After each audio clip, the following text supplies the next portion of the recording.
It is evident from observation and experience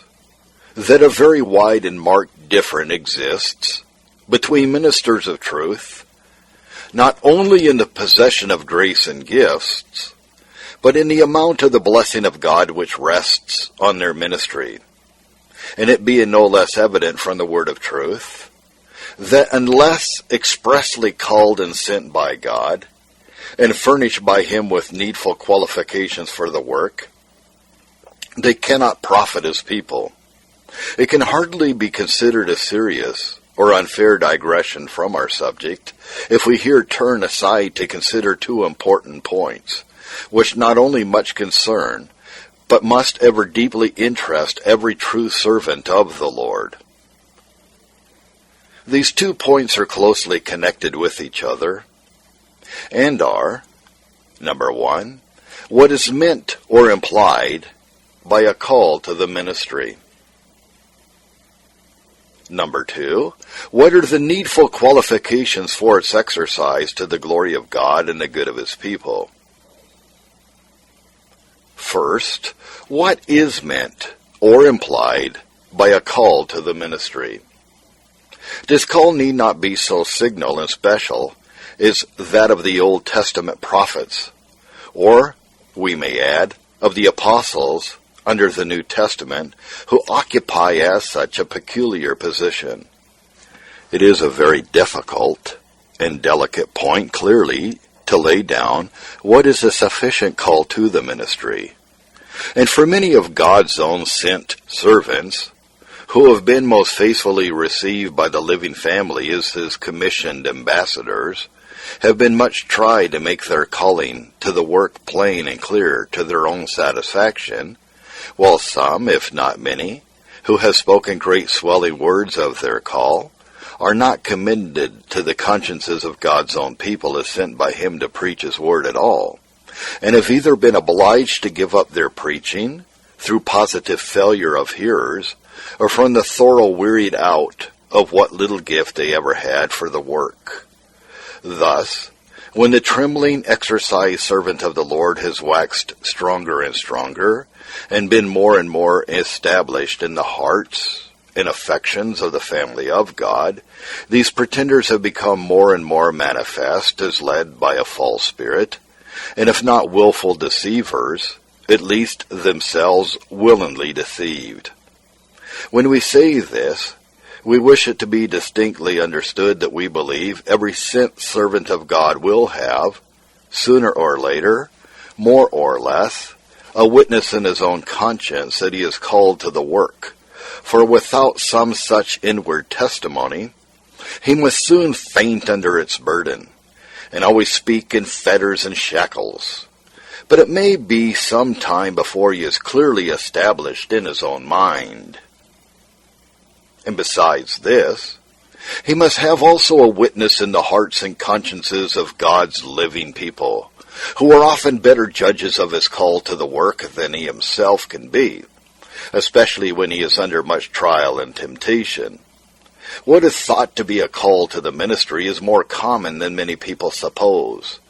In saying this, we purposely set aside all those schemes of human contrivance by which religious young men are manufactured into ministers of the aggregate, and can be sent out to order, to suit any pulpit and any people. And we take as little account of those numerous instances where pride and ignorance, vanity and self-conceit, love of ease and aversion to hard and daily work, combine with some natural ability of mind and readiness of speech, to persuade an inspiring youth that a pulpit is a proper place for him to adorn, and for it to adorn him. Such man-made ministers, and such self-admiring beauties, have no place in the Church of Christ, and no place in the consciences of those who know and love the truth and its power. But take the case of one really called by grace in his youth, blessed with the love of God shed abroad in his heart, and possessed of a fair share of ability of mind, knowledge of the Scriptures, and utterance in prayer, private or public. Many, if not most of such, in the warmth of their first love, and their liberty of access and freedom of utterance before the throne, and their zeal for the truth and its purity and power, and their strong affection to the family of God, and in their devotedness of heart and willingness to suffer for the Lord's sake, feel such impulses and movements on their spirit as make them long to testify to all who will hear what God has done for their soul, and to give themselves up to his service.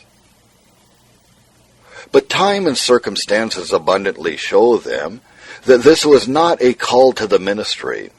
for as their first love declined, these movements towards the ministry declined with it, and they clearly saw that it was not the will of God that they should stand up in his name.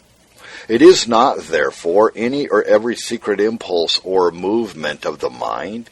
even when honest and sincere, or any inward persuasion of the heart or desire for the work which will prove to be a call to the ministry, for many such blossoms drop off and are never matured into fruit. There must be, therefore, other things working together with the feelings and desires that we have named to constitute a divine and sufficient call. Number 1. First, then, generally, there's a great backwardness to the work. We see this in Moses, Jeremiah, Jonah, Habakkuk, and if not expressly mentioned in the case of the other prophets, yet the words so often in their mouths, the burden of the Lord, show the solemn weight with which the ministry pressed on their spirit. Those whom God calls to the work, he usually so strips and empties, so pulls down, humbles and abases, so shows them what the ministry is and their own unfitness for it, that they shrink back from so arduous and important a work, and can scarcely be persuaded that they are called to it. We need hardly remark how different this is from the forward, pushing, bold, if not presuming spirit, which so many manifest in their ambitious aim almost to force their way into the pulpit. Number 2. Usually also there are strong and marked leadings in providence. A train of circumstances has been long at work, which, however obscure at the time, becomes cleared up when the moment arrives for unfolding the secret purposes of God. Hindrances of various kinds, such as business engagements, occupation or employment in life, fixed habitation where there was no door open for the work, opposition of wife or relations, repeated disappointments when the prospect seemed a little clearer, inability to move forward until the pillar in the cloud moved. These and similar hindrances are gradually or suddenly removed. And what was yesterday a mountain becomes today a plain. All the difficulties are taken out of the way in so marked a manner, and the hand of the Lord so clearly seen, that what once seemed almost impossible is now accomplished in a moment. Number 3. Usually, too, it entails not only suffering but sacrifice. The laborer is worthy of his hire, and those who sow spiritual things may lawfully reap material wages. But to go into the ministry for a piece of bread, to attain a respectable position in life, to feed a secret thirst for popularity and applause, to occupy a somewhat higher place in the church than a private Christian, to exchange a wearisome, irksome employment for comparative idleness and ease, to have the pleasure of hearing himself talk, to shine as a light, and be a teacher and a preacher instead of being taught and preached too. All such base, unworthy motives stamp a man at once as a hireling. God may, after a season of suffering and sacrifice, honor his servants by giving them such a warm place in the hearts of his people, and such a high standing in the church of Christ, it shall elevate them above their original position. Bunyan was raised from the tinker's barrow, and Huntington from the coal barge to an honored place in the church of God. But we know through what sufferings, privations, and sacrifices these men of God passed in the first exercise of their ministry, and that though this honor followed, It was not their aim nor object in the first instance. Many, if not most of God's servants, have had to come down before they went up, and to sacrifice good situations and employments, which, if not lucrative, were either likely to become so, or at any rate exceeded in value anything which they could expect from the ministry, especially in our connection, where the people are usually so poor and the ministers so lowly paid.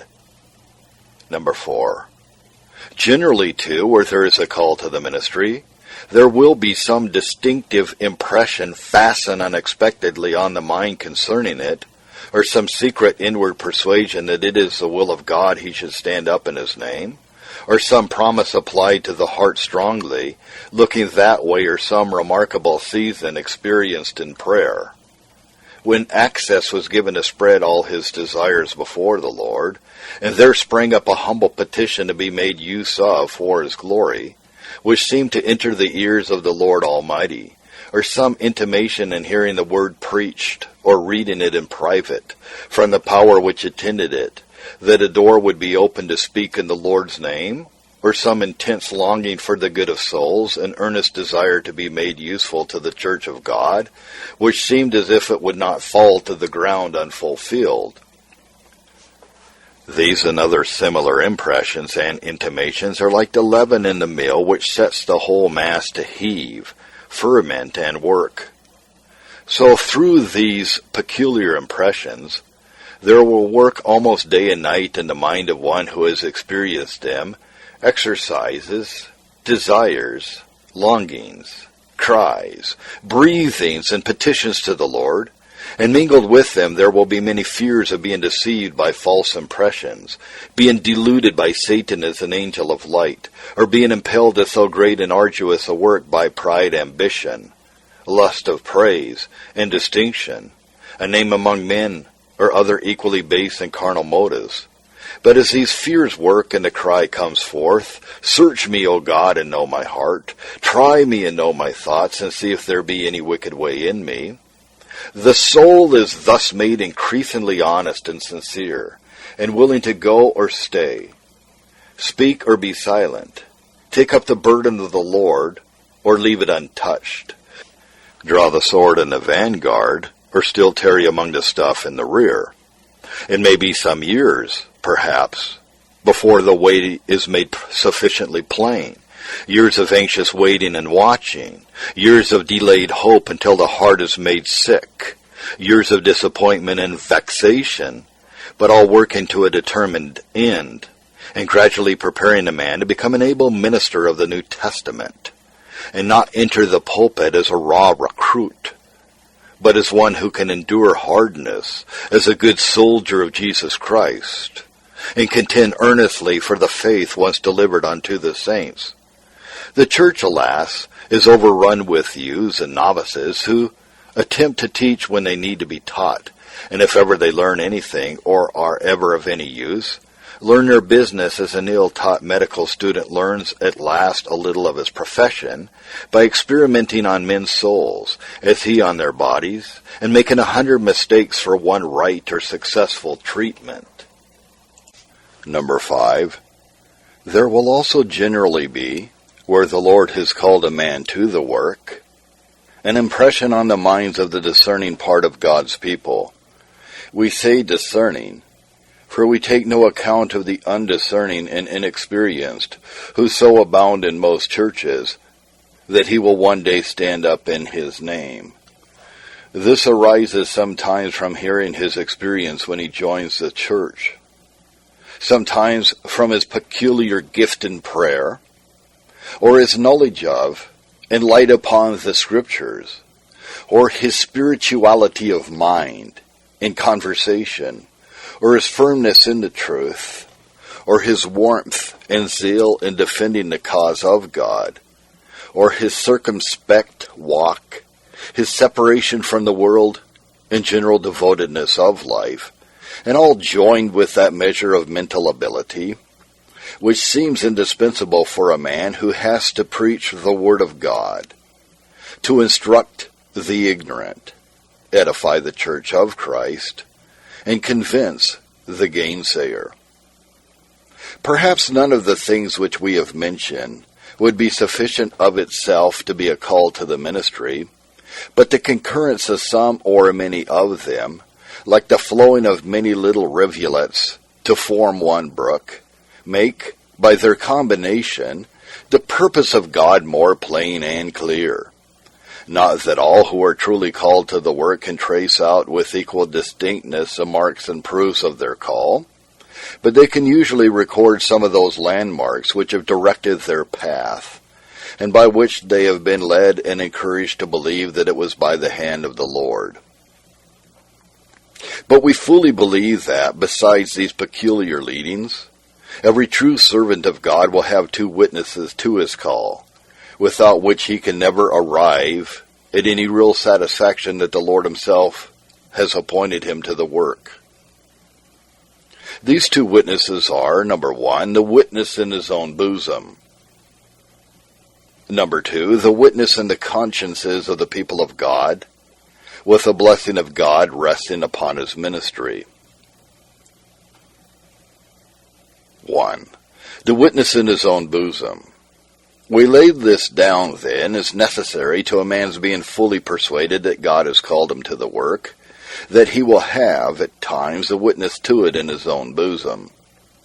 The Lord will, at times, so enlarge his heart, and so open his mouth, he will find, at favored seasons, such a pouring in of gracious thoughts and feelings, and such a door of utterance to pour them out in words so suitable and so expressive, as if they were not his own, but were given him at that moment, such a power resting on his spirit to testify of what he has tasted, felt, and handled of the word of life, such a boldness to take forth the precious from the vile,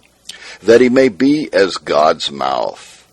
such holy warmth in declaring all the counsel of God, and yet no strange fire in his censer, but coals from the brazen altar, such a firm, solemn, believing realization of the sacred truths which he is preaching, and such a sacred determination that, come what will, please or offend whom he may, he would sooner part with his life than part with the truth of God, as bring with them a sweet satisfaction that the Lord has called him to the work of the ministry. As these seasons are repeated with greater or less power, and are contrasted by him with those, perhaps, more frequent times of darkness, when he is so shut up in his soul, and a door of utterance so closed, that he has scarcely a gracious thought, heavenly feeling, or suitable word, he gathers up an inward testimony that the Lord has, notwithstanding all his weakness and unworthiness, doubts and fears, called him to the work, and the very difference between himself and himself, between himself and the stocks and himself and the tower,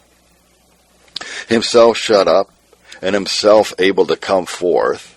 himself hacking and stammering, and himself enlarged with the sweetest freedom of speech, himself full of bondage and misery, and himself full of light, life, liberty, and love. This very contrast, which he so plainly feels, shows him only more clearly and distinctly when the Lord is with him and when he is not. And thus, by these very changes in his soul, these goings and comings of the Lord's presence and power on his spirit, he becomes satisfied that he is not warring at his own charges, but has been chosen to be a soldier to fight the Lord's battles. The way also in which texts are brought to his mind, opened up to his understanding, or applied to his heart, the light cast upon a passage when speaking from it, the suitable scriptures which are brought to his memory to confirm his views upon it, and the sweet enjoyment which he is himself in or after the time of speaking from it, the secret prayer and meditation on the word which he is before he goes into the pulpit, and the holy savour which often rests on his spirit after the labours of the day, the sense which he has of the blessedness of the work, and his willingness to spend and be spent, labour and suffer, live and die in the Lord's service, these and similar experiences confirm him in the persuasion that the Lord has called him to the work and is with him in it. He is brought to see and feel that his very sermons are not his own, and that he cannot preach them again with that life, power, and utterance which were given him with his text, that though he may take the same passage, he cannot handle it in the same way again, that he cannot open it, or enlarge upon it, or enforce it as before, and that he cannot recover even the light which then shone through it, still less the savour which rested on his spirit in setting it forth. But we must not further enlarge on this point, though we could say much on both sides of the question, from our own long and diversified experience of it. Number 2, but he must also have the witness in the hearts and consciences of the family of God. Without this testimony from others, his own will be of little avail. For not he who commends himself is approved,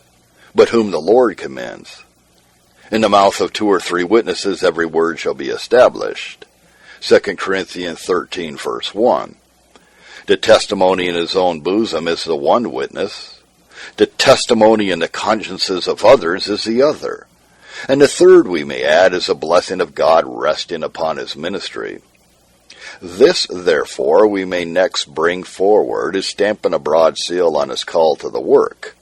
Where a man is really called by God to the work of the ministry, his blessing will rest, more or less, manifestly upon the word. Power will attend it to the heart of sinner and saint, and the Lord will not allow it to fall to the ground as a mere word of man.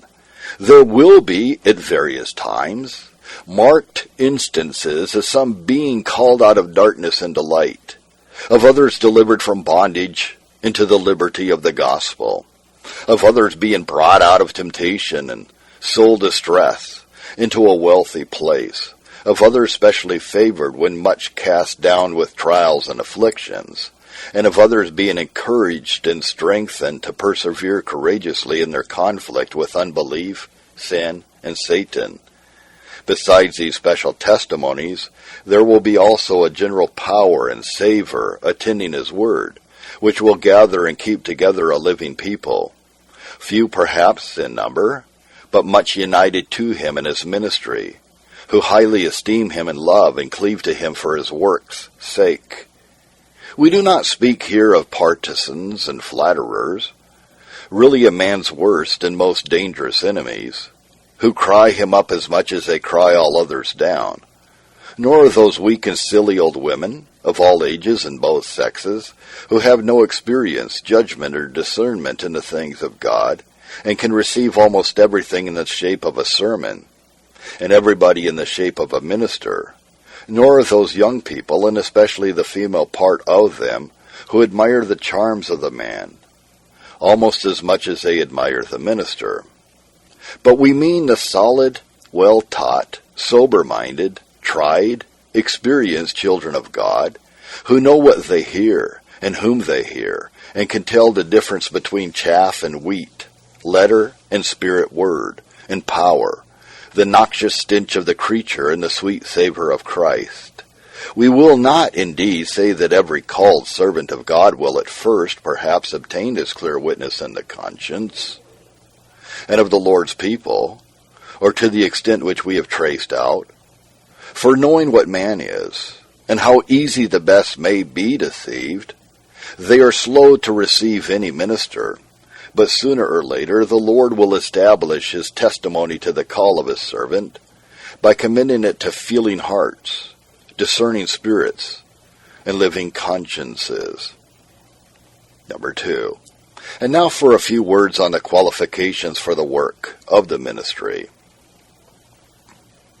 All must admit that if God calls a man to the work, he will fit him for it, and if he has no such qualifications, there is no reason to believe that God has sent him. But what do we understand by qualifications for the ministry of the word? We may cast them under 2 simple heads. Number 1, grace. Number 2, gifts. 1. and first, grace. Nothing is more evident than that a man without the grace of God in his heart has neither part nor lot in this manner. A man dead in sin or dead in a profession to stand up in the name of the living God, to preach to a living people, what daring presumption, what a dreadful contradiction, and yet what troops of men there are on every side, and of every sect, party, and denomination, utterly destitute of the life of God, who call themselves ministers of Christ, and would resent with the bitterest enmity the slightest imputation or even suspicion that they are hypocrites or impostors. But all these, whoever they be, churchmen or dissenters, or whatever they be, high or low, we must at once set aside as only awful intruders into a work to which they were never called, and for which they were never qualified. But a man may have the grace of God in his soul, and yet have but little divine spiritual knowledge of the truth, and little experience of its power. Now no one who knows what the work of the ministry is can say that such a beginner is qualified to be a minister of the gospel, and go in and out before the exercised family of God as a leader and a teacher. We cannot indeed say what use God might make of him to beginners, like himself, but one would think that he had better tarry at Jericho until his beard is grown, than go up to Jerusalem with only a little fluff on his chin. A novice, one newly comes to the faith, in the margin, is expressly excluded from the work of the ministry. As newly come to the faith, it is assumed that he has faith, but he is not old enough yet in the way to escape being lifted up with pride or falling into the condemnation of the devil. 1 Timothy 3, verse 6. And yet what beardless boys are now thrusting themselves everywhere into the ministry, and presume to teach mature gray-haired saints the way of salvation, who knew the Lord for themselves when these youths were in their newborn clothes, and what seems worse, are hammered into shape and squared to pattern by a few lectures in Greek and grammar, or run into a mold by a course of what is termed theology, until they are stiffened into pride, and hardened in self-conceit, under what is called a preparation for the ministry. Alas for any people, when children are their princes, and babes rule over them. Isaiah 3, verse 4. What is needed as a gracious qualification for the ministry is an experience of the things of God, a spiritual saving knowledge of law and gospel, sin and salvation, self and Christ, affliction and consolation, bondage and liberty, temptation and deliverance, misery and mercy, the awful depths of the fall, the wondrous height of the recovery. How can a man preach Christ who knows nothing experimentally of his person, work, blood, righteousness, death, and resurrection? Of his beauty, blessedness, suitability, grace, and glory. Of his love in some measure of its breadth, and length, and depth, and height, and of the riches of his free sovereign and superabounding grace. And how can he enter into and experimentally describe the trials, afflictions, temptations, sufferings, and sorrows of the poor afflicted family of God, who is himself at ease in Zion, and knows only what he knows in mere theory, notion, and opinion? A minister attempting to preach without some good experience of the things of God would be like a pilot taking charge of a ship coming up the channel, who does not know one headland, lighthouse, buoy, or shoal from another, or like an engine driver, who should presume to drive an express train without knowing what handle to lift of his engine, or how to read or write the instruments.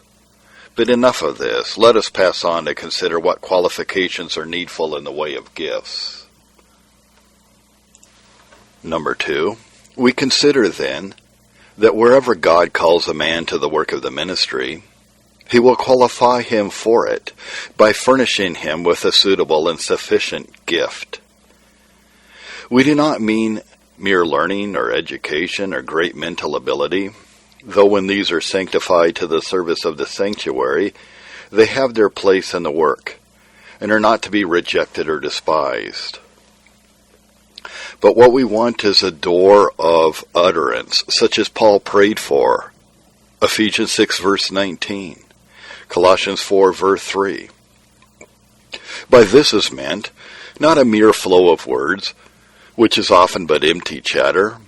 or that readiness and volubility of tongue, which weary alike ear and heart, but that sober, solid, grave, sound speech, which cannot be condemned, and by which he may be able by sound doctrine both to exhort and to convince the gainsayers.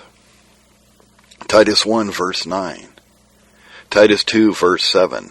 and 8. A minister should be apt to teach, 1 Timothy 3 verse 2, and therefore must have some teaching ability in him. But this requires at least such a clearness of thought and speech as shall preserve him and his hearers from being lost in a fog of confusion. The plainest, simplest language is the best. And that a man may have this in the highest degree and yet possess neither education nor learning, we have for witnesses John Bunyan and William Huntington, those masters of the English tongue in all its native simplicity, beauty, and strength. But he must also be well established in the truth, and be able to open it up, and when occasion demands, defend it.